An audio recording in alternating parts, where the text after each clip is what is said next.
Vamos a otras informaciones. El gobierno anunció un plan intersectorial de 25 medidas para mejorar la situación de niños, niñas y adolescentes, cuyo cuidado depende del Estado, en programas residenciales y ambulatorios. Vamos a conversar sobre este tema, sobre los principales ejes de las medidas. Para eso estamos junto al ministro de Desarrollo Social, Giorgio Jackson. Ministro, muchas gracias por estos minutos. Muy buenos días. Muy buenos días. ¿Cómo estás, Nicolás? Muy bien. A ver, primero, antes de ir a las medidas y el plan que se presentó el día de ayer, ¿cuál es el diagnóstico que se tiene desde el Ministerio de Desarrollo Social con respecto a los niños, niñas y adolescentes que están bajo el resguardo del Estado? Esto ha sido también un tema bien relevante para el gobierno, especialmente para el presidente Boric. Así es. Bueno, cuando nos tocó ser parlamentarios, precisamente se conocieron informes que durante una cantidad de tiempo, en ese momento eran 10 años, habían un número muy significativo de fallecimientos por parte de niños, niñas y adolescentes que estaban bajo la tutela del Estado. En ese momento eran 1.313, recuerdo en ese informe, que hizo poner el tema en la agenda y decir esto no puede ocurrir.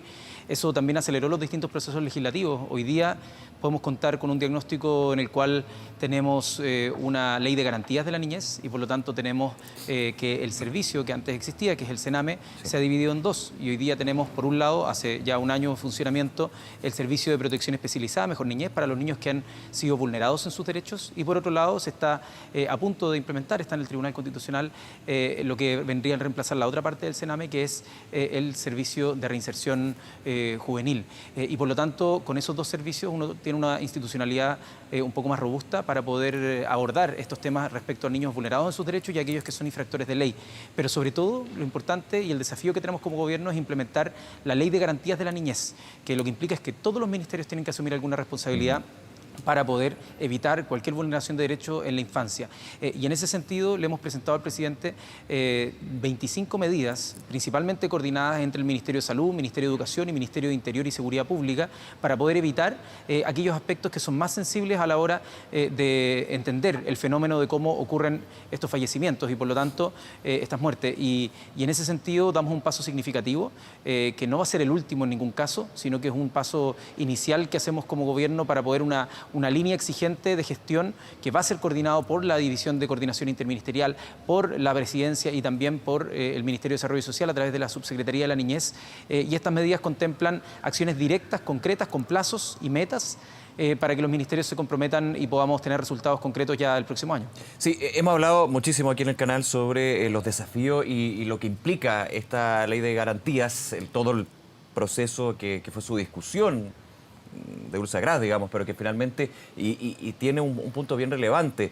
Es un compromiso internacional que tiene suscrito Chile ya desde bastante tiempo, pero por sobre todo es una obligación como sociedad en términos de los niños, niñas y adolescentes. Ahora, hacer cumplir esa ley y justamente cuando analizamos, ya hemos conversado mucho sobre el tema, el diagnóstico que se da es que a nivel de las instituciones públicas no hay una comunicación para finalmente hacer prevención y reacción cuando sea necesario. Este es el gran desafío, ¿no? ¿Cómo se puede cambiar algo que lamentablemente también es parte del aparato público en términos de que muchas veces las instituciones uno pensaría que conversan, que tienen una interconexión, un diálogo directo, pero finalmente no lo es, digamos? Mira, hay cosas que tienen que ver con la legislación, hay cosas que tienen que ver con el presupuesto, pero también hay cosas que tienen que ver con el liderazgo que el presidente de la República en esta materia y el interés y prioridad que le ha dado la materia. Y por lo tanto, cuando uno baja una misión a los equipos, la verdad los equipos responden. Y eso nos hemos dado cuenta en las últimas semanas, meses, en las que hemos puesto este punto en prioridad y todos los ministerios se han articulado y se han ordenado en torno a ese objetivo. El gran cambio de paradigma que trae la ley de garantías de la niñez y el sistema de protección integral es que lo que vamos a poder pasar es que antes lo que se hacía a través de la Oficina de Protección de Derechos era derivar todo hacia lo judicial, hacia el Tribunal de Familia y por lo tanto dejar a niños y niñas institucionalizados y eso es algo que hoy día queremos tratar de prevenir y por lo tanto hemos pasado de una protección que era judicial a lo que ahora se va a implementar desde el mes de marzo con una protección administrativa, es decir, entregar toda la oferta programática, todos los programas sociales que podamos tener antes de que los niños tengan que ser institucionalizados y por lo tanto la idea, la meta es reducir la cantidad de niños que tienen que estar bajo la protección del Estado porque los programas sociales aborden de manera temprana, en educación, por ejemplo, ver las trayectorias educativas, saber cuándo un estudiante puede tener alerta de poder desertar o que pueda, no sé, algunos no tener matrícula, por lo tanto, ir allí donde no hay matrícula y construir nuevas matrículas. En el fondo, en salud, por ejemplo, estamos haciendo algunas medidas de los egresos hospitalarios. Cuando un joven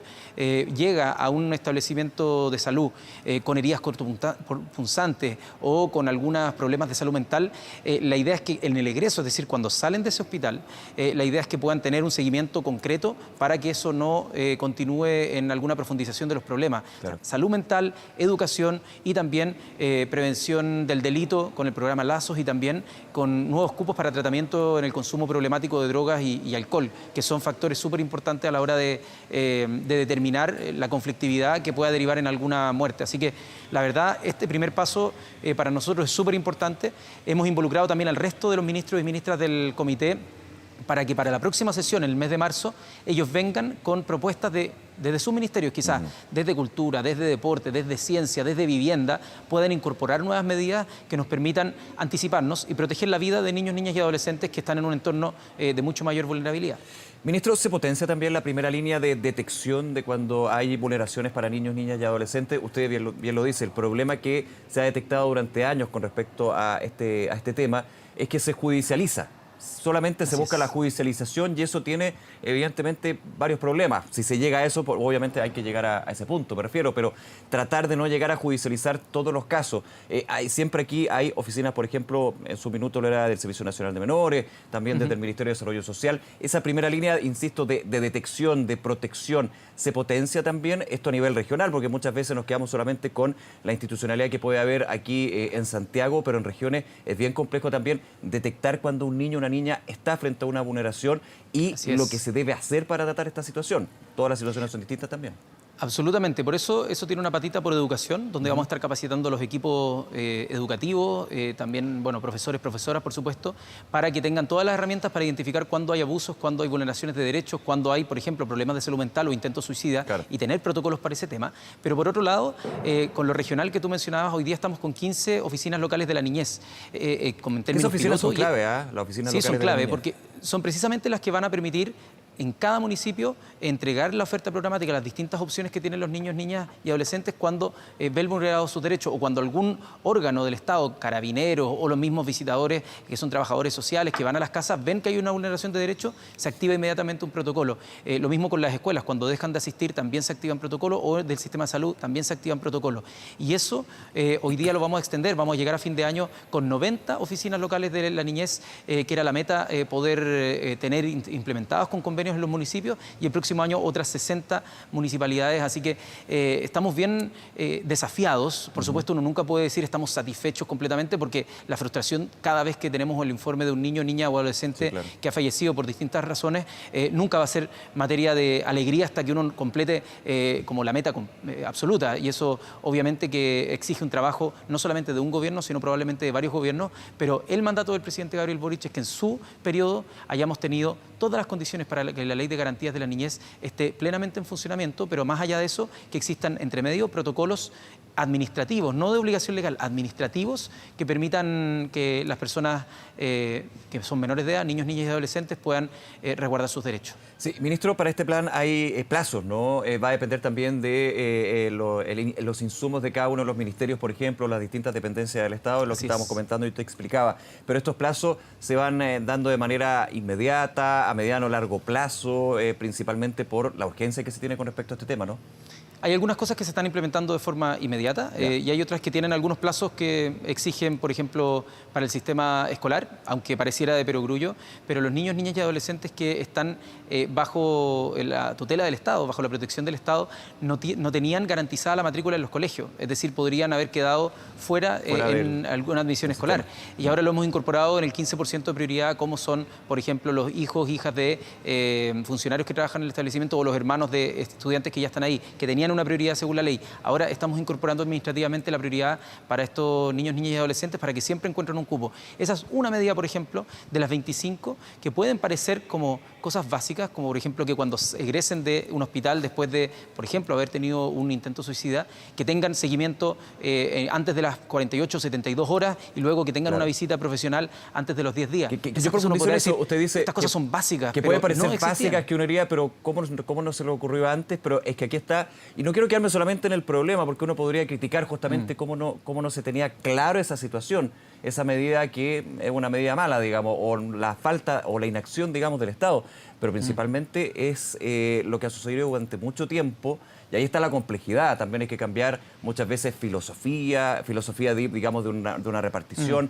temas administrativos, temas legales. Entonces ahí está la complicación también. Yo entiendo perfecto. Son cosas tan básicas, pero llegar a entender por qué sucedió esto no es tan básico, es bastante complejo.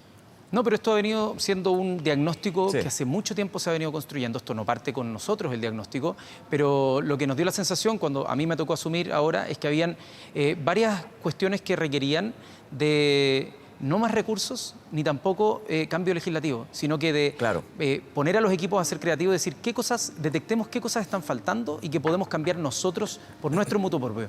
Y nos dimos cuenta que habían varias acciones y esas 25 son de estos 3 ministerios, pero seguro que ahora cuando involucramos al resto de los ministerios, cuando lleguemos a marzo van a venir con más medidas y eso nos va a permitir armar una red de acciones que sean un apoyo, un soporte para aquellos niñas y adolescentes que están pasando por un momento difícil o que están en un entorno de vulnerabilidades que hace mucho más frágil su vida. Y por eso este plan se llama Protección de la Vida de Niños, Niñas y Adolescentes, porque eso es lo que queremos poner por delante.